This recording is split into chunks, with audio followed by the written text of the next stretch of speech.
नमस्कार मित्रांनो, स्वागत आहे तुमच्या सगळ्यांचं आपल्या यूट्यूब चॅनलमध्ये. तर मित्रांनो, आज आपण आलेलो आहोत इनामगाव या गावामध्ये. आपण पाठीमागे उत्खननाचा व्हिडिओ या ठिकाणचा टाकलेला होता आणि आता आपण सिद्धेश्वर मंदिर जे आहे, ज्याला तीर्थक्षेत्राचा क दर्जा मिळालेला आहे, त्या ठिकाणी आलेलो आहोत.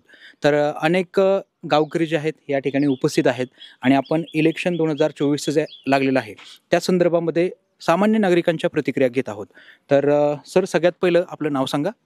बाबा हरिभाऊ मताले. ओके. आणि सर, काय सांगाल 2024चं जे की आता इलेक्शन होत आहे, याच्यामध्ये मतदारांचा कौल कुठे असेल? पुढाऱ्यांनी जाग्यावर राहिलं पाहिजेत. सगळ्यात महत्वाचं, सर्वसामान्य माणसांनी कुणाला मतदान करायचं. बरोबर. यांनी एका जागेवर राहिलं पाहिजे आणि एका पक्षात राहिलं पाहिजेत, असं सर्वसामान्यांचं मत आहे. बरोबर. तर मग तरी पण आता आढळराव पाटील असतील किंवा अमोल कोल्हे असतील किंवा कोणी अजून अपक्ष उमेदवार उभे राहणारे असतील, यांच्यामध्ये काय वाटतं की कोणाकडे आपला कल असायला हवा? आता अमोल कोल्हे निवडून आलेला 5 वर्ष झालं, इकडं अजून पाऊलच टाकला नाही इनामगाव मध्ये. अच्छा. का टाकलाय? नाही. अमोल कोल्हे काय गडी पवार साहेब, तर गडी अजय दादा, तर गडी तर काय कुंकड हिंडतात यात. काय त्यांचं काय खरं आहे का? कुणाचंच काय खरं नाही, असं माझं मत आहे. तर सामान्य जनांच्या प्रतिक्रिया आपण पाहतो. तरी पण आता यावेळेस भाजप सरकार आहे. ही स्वस्त आहे, ती स्वस्त आहे. काही गॅस स्वस्त नाही, पेट्रोल स्वस्त नाही, कोणत्या मालाला हमी भाव नाही. आहे का? 3000 रुपये उसाला भाव म्हणजे काय लय? काय शेतकऱ्यांची परिस्थिती डाऊन आहे. काय खायचं? आणि यांचा काय आठवड्याला तमाशा चालूच आहे. रोजच हा एक बदल आहे का? मोबाईलला बघितलं त्यो तमाशा, टीव्हीला बघितला त्यो तमाशा. काय सर्वसामान्यांनी काय करायचं? सर्वसामान्यांनी रोजाने जाणे आणि आपापला उद्योग बघणे. पण आपल्या भवितव्यासाठी जे काय आता हे लोक आपण निवडून देणार आहे यांच्या बाबतीत, कारण आता आपण यांना निवडून देतोय, पुढे गेल्यानंतर हेच भवितव्य ठरवणार आहे आपल्या पुढच्या पिढीचं. आमचं मत असं आहे, 15 दिवसाला गोल्डा पाणी सोडलं पाहिजेत. बरोबर आहे. तर नाही सोडलं पाहिजे. डिंबा धरण ही केवळ चिचणी धरणाच्या याच्यावर, त्याच्यामुळे ही शेतकऱ्यांना घोडा लागलाय सगळ्या. नाही, आम्ही वंचित झालो. आणि बाकीचा भाग आहेत ना, काय इकडं खेड मंचर सगळं पाणी 100% बांधार शिरूर पासून वर बरीत यात. प्लेटा नाही काढीत आणि आमची तर 3 प्लेटा टाका. मग पुढारी सांगत येत ना, का बरं इनामगावला असं करतात? गोल्डा धरण फुल भरलं पाहिजे. पाणी कुठं नेलंय? पार कर्जत मांगी तिकडं सोलापूर मध्ये हा बागायत पट्टा राहिलाय आणि हि आता हुलग खायची बारी आली. इतर देखील काही मान्यवर या ठिकाणी आहेत, आपण त्यांच्याही प्रतिक्रिया जाणून घेण्याचा प्रयत्न करूयात. सर या ठिकाणी आहेत. सर, सगळ्यात पहिलं आपलं नाव सांगा. गोपाळराव मोहनराव मोकाची. अच्छा. आणि काय सांगाल यावेळेस इलेक्शन मध्ये आपला कल? आमचं कोणाकडेच लक्ष नाही यावेळेस. कोणालाच मतदान करण्याची इच्छा नाही, ना ज्यांना भाजपला, ना राष्ट्रवादीला, ना कुणाला. आमच्या मूलभूत गरजाच पूर्ण होईना तर काय करायचं आम्ही? शिक्षण म्हणजे शिक्षणाच्या बाबतीत मागास, पाणी नाही नदीला, शेतीला पाणी नाही, लोकांना पियायपुरतं पाणी कसं तरी मिळतं ज्याला त्याला, त्याच्यामुळे पियायच्या पाण्याची काय अडचण. पण शेतीला लागणारं पाणी आम्हाला वेळेवर मिळत नाही. त्याच्यामुळं आम्हाला आता कोणाला मतदान करावं का नाही या विचार आहे. बरोबर आहे, बोलक्या प्रतिक्रिया आहेत. कारण गावाकडे जी सत्य परिस्थिती आहे ती सत्य परिस्थिती मांडण्याचं काम जे आहे हे सामान्य जन करत असतात. कार्यकर्ते आपापल्या पक्षाच्या संदर्भामध्ये काय घेणं ना देणं, ते कुकडी घेणं. बरोबर आहे. तर अनेक समस्या ग्रामीण भागात फील्डवर आहेत. बरोबर आहे. महागाई भरपूर झाली, उत्पन्न घटत चाललंय. कांद्याला भाव नाही, ऊसाला भाव नाही, ज्वारीला भाव नाही, गव्हाला भाव नाही. म्हणजे शेतकऱ्यांकडे दुर्लक्ष केलंय पूर्णपणे. पूर्ण या सरकारचं दुर्लक्ष आहे असं आमचं म्हणणं. आणि दोन्ही सरकार कोणी येऊ द्या, 1000 रुपये देऊन आम्हाला खुश केलंय भाजपवाल्यांनी. मोदी साहेबांनी 6000 रुपये दिले, त्याच्यात लोक खुश आहेत आमची. इकडे 60,000चं नुकसान झालं तरी चालेल, पण 6000 देतोय ना, म्हणून त्याला मतदान करा असं लोकांचं मत आहे. बस एवढंच सांगा. मित्रांनो, तुम्ही पाहता की किती निराशा आहे शेतकऱ्यांमध्ये देखील. आता काही इतर देखील मान्यवर या ठिकाणी आहेत, त्यांच्याही आपण प्रतिक्रिया घेऊयात. येत आहे पुढे, येत आहे. पुढे येता थोडं या या, या, बोला पुढे. बोला थोडं पुढे या. इथं गावात नुसतं गप्पा हाणू नका. चालेल चालेल चालेल सगळ्यात पहिले तुमचं नाव सांगा काशीनाथ साधारण गाडी आणि काय सांगाल यावेळेस इलेक्शनचं मत जाणून घेण्यासाठी आम्ही आलो आहोत. काय आपल्या प्रमुख मागण्या आहेत? आणि मी पवार साहेबाला मानणार माणूस आहे. पवार साहेब जिकडे असतील तिकडे मतदान होणार. पवार साहेब म्हणजे शरद पवार साहेब. असं नाही पवार. ठीक आहे. आणि आपण माझ्या मते नाव सांगा सगळ्यात पहिलं आपलं. शिवाजी बनशी बालेराव. अच्छा, काय वाटतंय तुम्हाला कोणाचं सरकार योग्य राहील आपल्यासाठी? मला वाटतं शिवसेना आणि शरद पवार तर यावात किंवा काँग्रेसचं तुतारी. तुतारी अच्छा, ही यावात. नाही मुजीला आम्ही कटाळू साहेब. मी त्यांना कटाळू. आम्हाला 2,000 रुपये द्यायच्यात ते आम्हाला मान्य. पण डिझेल पेट्रोल गॅस कुठे नेऊन सोडाय? बरोबर. म्हणजे महागाई वाढलेली आहे आणि 2,000 रुपयात मध्ये काही होत नाही. ही ग्राउंड लेवलची सिच्युएशन आहे. त्यांनी देऊ सुद्धा नाही. स्पष्ट मतात आहे. कशाला आम्हाला लाचारी पत्करायला लावतो फुकट देऊ नये, आणि फुकट कुपन सुद्धा देऊ देऊ नये. नये, फुकट सुद्धा ती बंद रीतसर करून का संती पाहिल्यासारखं होतं देवात. पण ती रिगवर देवात फुकट देतात. उपकार करायला कशाला देतात नकट्यापणा आम्हाला शेतकऱ्याला. शेतकऱ्यांनी हिंदू धर्मामध्ये बळीराजा समजतात आहे ना. बरोबर आहे. तर कडक प्रतिक्रिया येतात इनामगावमधून आणि ह्याच प्रतिक्रिया मला अपेक्षित होत्या मित्रांनो, की जे सत्य आहे ते सत्य समोर आलं पाहिजे. फील्डवर नेमकं काय चालतंय हे आपल्याला या ठिकाणी पाहायला मिळतंय. आता या ठिकाणी कोणी कार्यकर्ते नाही आहेत, तर हे सामान्य लोक आहेत गावातील की जे या ठिकाणी दुपारच्या वेळेस आराम करत आहेत. तर अजूनही काही लोक आहेत, आपण त्यांची प्रतिक्रिया जाणून घेऊयात. बोला बाबा. काय काय शेतकरी असे आहेत आमच्या गावात 1-1 लाख रुपयाचं खत वापरणार आहेत. त्या 1 लाखावर जर तुम्ही 18% जर GST लावली तर त्याचे किती पैसे वजा होतात? तुम्ही त्याचा 2,000 रुपये आणि त्याचा 18% जवळजवळ 18,000 रुपये त्याचं जाते महिन्याचं. याला कोण जबाबदार? हॉटेलात कुठे हॉटेलाच्या जेवणात सबसिडी ही GST हॉटेलाचे जेवण इतकं सरकार खाली आलं का? पैसे कुठून गोळा करणार? का नाही त्याला काय अर्थ आहे का ते गोळा करण्याला? करा तुम्ही, पण त्याला काय रीत पाहिजे ना. निवडणूक लागली तरच पुढारी येतात किंवा तुम्ही नेमकं म्हणजे पक्षाचे आहेत का शासनाचे आहेत का कोणाचे तुम्ही? कोण? आम्ही जनरल सर्वे. आम्ही ना पक्षाचे ना कोणाचे, आम्ही फक्त शेतकऱ्यांचे. तुम्ही बोला बिंदास. बोला बिंदास. पक्षाचे असलो घोटाळा होईल असं नाही आमचं म्हणणं. असं नाही आमचं म्हणणं. पण कसं आहे पक्षाची असले म्हणजे ती तुमचीच बाजू तुम्ही लावून द्या. असं काहीच होणार नाही. हे कोणतीच मीडिया, आपली जी मीडिया आहे ना, आपण जे करतो ना काम, ते निपक्षपातीपणे काम आहे. तुमचा एकही शब्द कट करणार नाही, गॅरंटेड सांगतो तुम्हाला. काय होईल ते जाईल. बोला बिंदास. दुसरी महत्वाची गोष्ट पाणी तर नाहीच आम्हाला. वरची पुढारी आहेत ना ते फक्त वरचीवरच पाणी धरतात वडून आणि पार पावसाच्या टायमात मग सोडतात. मग आमच्या इकडे पाणी भरपूर असतं मग ती सोडतात. आज पिकं आमच्याकडे जळायला लागली, काय करायचं? कुणी पुढारी अशा पिका आणीबाणीच्या काळात कुणी आमच्याकडे बघत नाही. फक्त येतात कधी निवडणुकीला द्या आम्हाला मत, द्या आम्हाला मत, जोगाव मागायला. यंदा काय करणार? यंदा आपल्याला नन ऑफ द अबो म्हणजे साहेबाची माणसं आहेत. ओके, तुतारीला मतदान करणार. तुतारीला मतदान करणार. ओके ओके ओके ठीक आहे. तर या ठिकाणी विविध अशा प्रतिक्रिया येत आहेत आणि सगळ्यात पहिलं म्हणजे यामधून समजतं तुम्हाला की मीडियावरती शेतकऱ्यांचा राग आहे. ओके, तर आपण त्यासाठी निपक्षपातीपणे या ठिकाणी प्रतिक्रिया घेणार आणि एकही शब्द कट नाही करणार. दुधाचा एक प्रश्न आहे. दूध आमचं 25 रुपये येतं, 24 रुपये येतं, 30 रुपये येतं आणि 30-70 रुपयाचं मात्र ती कमी होत नाही. विक्रीचं दूध आहे ना तुमच्या पॅकिंगच्या पिशव्या त्याच्यात मात्र 1 रुपया सुद्धा कमी होत नाही. मग ही दूध कमी झालं ते बी कमी व्हायला पाहिजे ना. मग ती का करीत नाही सरकार कमी? ती कोणाच्या हातात आहे कमी करायचं? शासनाचे आहे का नाही? मग इकडे शेतकऱ्याचं 5 रुपये कमी केले, त्यांचे निदान 50 पैसे तरी कमी करायचं ना. पण त्यांचं उलट वाढ चालतं. ज्या वेळेला उसाळा बाजार होता 200, 2,000, 2,500 त्यावेळेची गुणी आज 3,000 बाजार गुणी दुप्पट झाली. बाजार मात्र 1.5 पटाव बी नाही आले. बरोबर आहे. आणि खतांच्या गोण्याच्या किमती वाढतात, अवजार वाढतात, परंतु मालाला मात्र तसा भाव येत नाही. उसाची गुणी मला वाटतं 17 केवढ्याला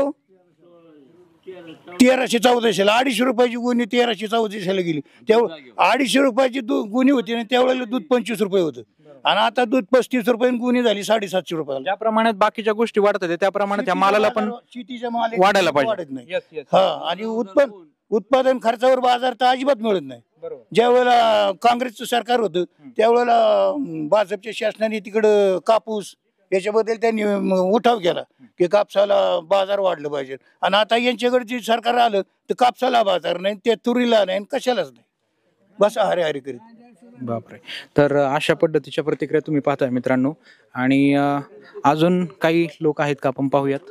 तर मित्रांनो, या गावचे सरपंच माजी सरपंच तुकाराम मसाले सर आपल्या सोबत आहेत आणि मित्र आहेत आमचे. यापूर्वी देखील आपण इंस्टाग्रामवर यांचा व्हिडिओ पाहिला असेल. तर सर, काय वाटतंय, आज आम्ही तुमच्या गावात खास मत जाणून घेण्यासाठी आलेलो आहोत की इलेक्शन 2024 जे लागलेलं आहे याच्यामध्ये आपला कौल कुठे असणार आहे?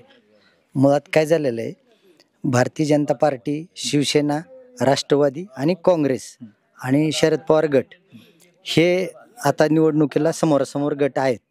परंतु ह्या 3 गटाची युती झालेली आहे. शिवसेना, भाजप आणि अजितदादा गट आणि विरोधामध्ये पवारसाहेबांचा आणि उद्धव साहेब सेना असा निवडणूक आपण पाहतोय.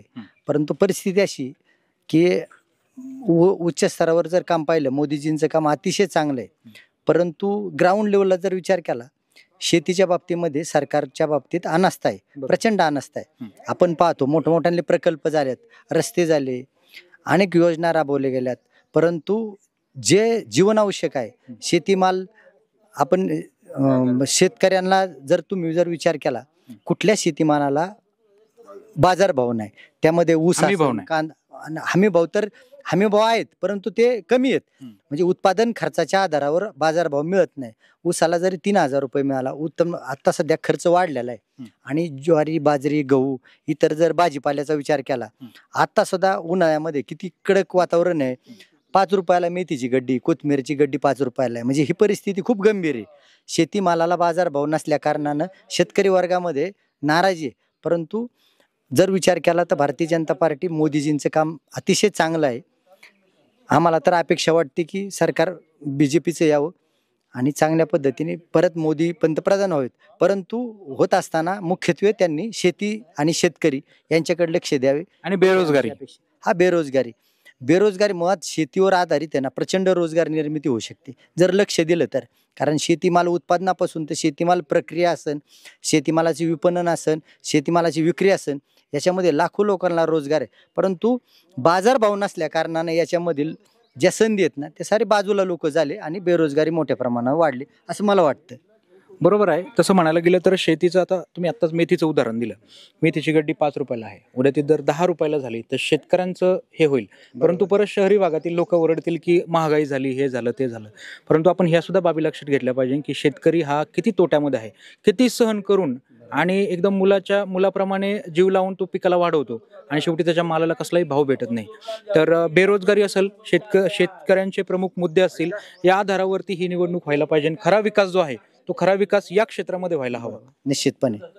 सर, सगळ्यात पहिलं आपलं नाव सांगा. औदुंबर भगवान पिसाळ. आणि काय वाटतंय यंदाच्या लोकसभा इलेक्शनमध्ये, 2024च्या इलेक्शनमध्ये आपला कौल जो आहे तो कुणाला असेल? आपला कौल तर आढळराव पाटला संगत असणार आहे. आणि जसं मतदानाचा आपल्याला अधिकार आलाय तेव्हापासून आपण कमळ सोडलेलं नाही. आज माणूस कोणी जरी असला तरी आपलं कमळ महत्वाचं आहे.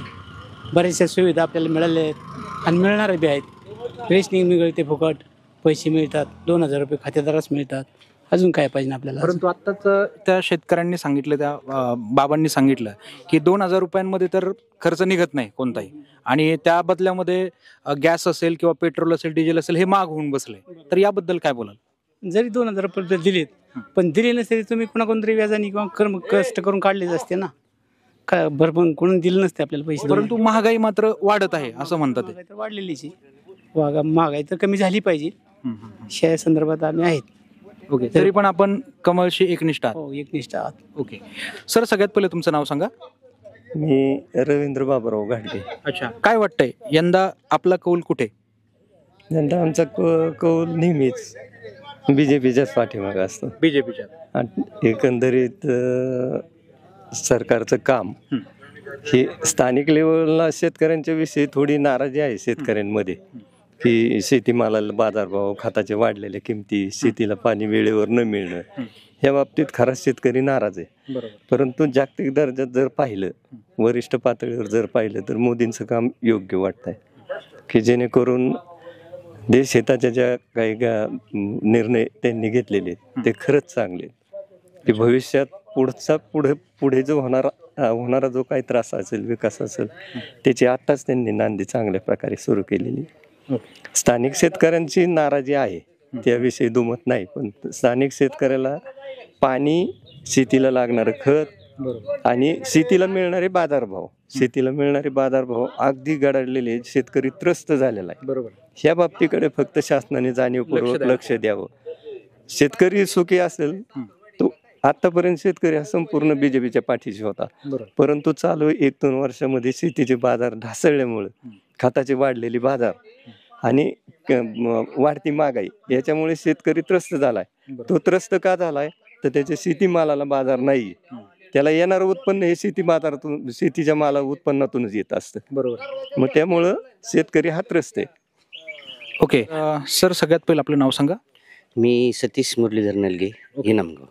काय वाटतं यंदा आपला कौल कुठे? आपला कौल यावेळेस भारतीय जनता पार्टीला, बीजेपीला. कारण देशामध्ये एकमेव असं नेतृत्व आहे की नरेंद्रभाई मोदींचं, की त्यांनी देश एका छत्राखाली आणला. तर भारतीय जनता पार्टीला मतदान का करायचं किंवा त्यांच्या मित्रपक्षांना, तर नरेंद्रभाई मोदींना पंतप्रधान करण्याकरता. कारण 370 सारखं कलम हटवून देशामध्ये एक नवा इतिहास घडवला.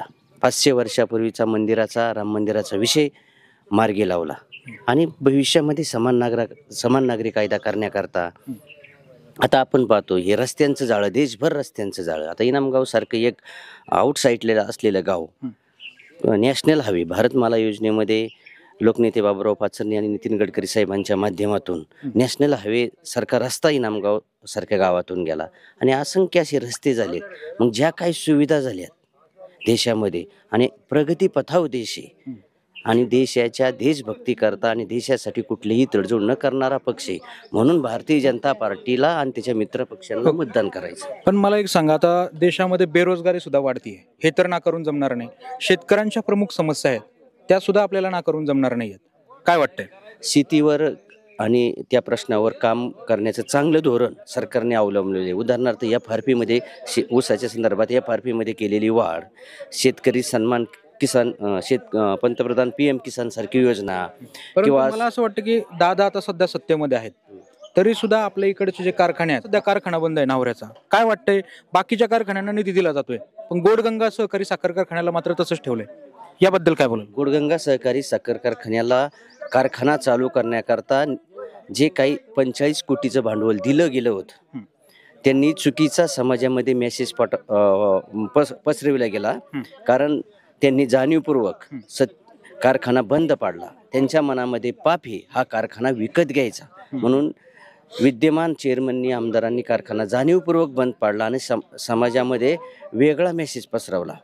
कारखाना बंद पडायचं कारणच नाही. 20 किलोमीटरच्या आतमध्ये ऊस आहे, शेतकरी धोरणात ऊस लावतात 86-032. एक खाजगी कारखाना नफ्यात चालतोय आणि सहकारी तत्वावर महाराष्ट्रातील 1 नंबर भौगोलिक परिस्थिती असणारा कारखाना मात्र तोट्यात जातोय. हे कुठंतरी विसंगती, हे सामान्य शेतकरी सभासद बांधवांना न पटणारं आहे. 20 वर्षे ज्या व्यक्तीच्या ताब्यात असणारा कारखाना आज तोट्यात जातोय, हे कुठंतरी गणित चुकलेलं आहे. ओके, तर संमिश्र प्रतिक्रिया आणि सगळ्यात महत्त्वाच्या मुद्द्याला हात घातलेला आहे. सोबतच तुम्हाला गोडगंगा सहकारी साखर कारखान्यासंदर्भात आम्ही जे काही आता बोललोय याविषयी तुमचं मत काय आहे ते तुम्ही कमेंटमध्ये निश्चितपणे आपल्याला कळवा. आपण निपक्षपातीपणे या ठिकाणी मतदारांच्या या ठिकाणी आपण प्रतिक्रिया घेत आहोत. सर, सगळ्यात पहिलं आपलं नाव सांगा. पांडुरंग आबासाहेब गांधले. आणि काय वाटते आता ही जी काय 2024ची निवडणूक आहे, याच्यामध्ये तुमचा इनामगावकरांचा कौल हा कुठे असेल? तो नक्कीच निष्ठेला असेल. ज्या पद्धतीने गद्दारी करून हे सगळं चाललंय, तर हे सर्वसामान्य जनतेला पटलेलं नाही. आता डायरेक्ट तुम्ही पक्षाच्या नावाविषयी विचारलं तसं कोणी बोलणार नाही. पण विषय आहे की इथं नक्कीच निष्ठेला सर्वसामान्य लोक प्राधान्य देतील. आणि काय सांगाल, गेल्या 5 वर्षांमध्ये किंवा त्याच्या अगोदर किती फरक झालाय? आपल्या इथं 2 महत्वाचे जे खासदार होऊन गेलेले आहेत, आता सध्या जे विद्यमान आहेत आणि पाठीमागे जे होते ते, यांच्यामध्येच नेमकी लढत आहे. तुलनेमध्ये काय वाटतंय, कोणी जास्त विकास केला? विकास तर दोन्हींच्या म्हणजे वेळेस त्या परिस्थितीप्रमाणे झालेला आहे. म्हणजे असं कुणाला झुकतं माप नाही, पण एकंदरीत म्हणजे काही होईना निधी आलेला आहे. म्हणजे दोन्हीही खासदार हो. असताना आपल्याला निधी झालेला आहे. दोघांच्या वरती परंतु समजा आजही तुम्ही पाहताय की शेतकऱ्यांची परिस्थिती जी आहे किंवा बेरोजगारी जी आहे, ह्या प्रमुख समस्या सध्या भारतामध्ये आहेत. हा. तर याला कोण चांगल्या प्रकारे मोडून काढू शकेल काय वाटतंय? सध्याच्या सरकारकडनं तर त्या अपेक्षा का ठेवता येणार नाही, कारण 10 वर्षात ते काम झालेलं नाही. तर आता आपल्याला अपोजिट पार्टीकडेच आपल्याला आशा ठेवावं लागतील ना, ते काहीतरी करू शकतील. म्हणजे नवीन संधी यावेळेस द्यायला हवी असं आपल्याला वाटतं. Yes yes. तर निश्चितपणे ज्या काही प्रतिक्रिया आपण या ठिकाणी रेकॉर्ड केलेल्या आहेत ह्या सगळ्या निपक्षपातीपणे केलेल्या आहेत. तर तुम्हाला या संदर्भात काय वाटतंय? अगदी प्रत्येक मुद्द्यावरती तुम्ही आपलं मत जे आहे ते कमेंटमध्ये मांडायचं आहे. इनाम गावकर जे आहेत ते आपल्या व्हिडिओची वाट पाहतच आहेत मित्रांनो. चला तर आता भेटूयात पुढच्या व्हिडिओमध्ये नवीन विषयासह. तोपर्यंत धन्यवाद.